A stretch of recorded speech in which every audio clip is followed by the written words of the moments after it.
مفکر اسلام، آبروئے سنیت، خطیب ذیشان، وائز شیریں مقال حضرت علامہ مولانا سید شباہت حسین میاں صاحب قبلہ مدظ اللہ العلی تشریف رکھتے ہیں بغیر کسی تمہیدی گفتگو کے، چونکہ حضرت نے مجھ سے پہلے کہا تھا کہ 1.5 گھنٹے بیان کرنا ہے، آپ سنیے، 1 سال یاد رکھیں گے کہ شہادت سنیے.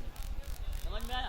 ادب کے ساتھ بیٹھے کہ فقیر شام کا لشکر نظر نہیں آتا، فقیر شام کا لشکر نظر نہیں آتا، ستمگروں کا کوئی گھر نظر نہیں آتا، ستمگروں کا کوئی گھر نظر نہیں آتا.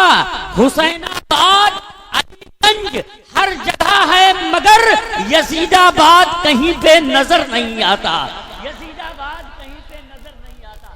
حضرات اسی خیال میں اب ڈوب جائیں، اپنے ہاتھوں کو فضا میں لہرائیں، نعرہ تکبیر سے حضرت کا استقبال کریں. نعرہ تکبیر. بس اتنے لوگ کیا چاہتے ہیں؟ میں شروع ہوں کیا؟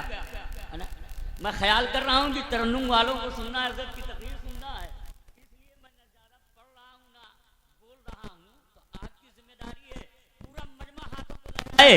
نعرہ تکبیر، نعرہ رسالت، ذکر شہدائے کربلا حضرت علامہ مولانا سید شباہت حسین میاں صاحب قبلہ. نعرہ تکبیر، نعرہ رسالت.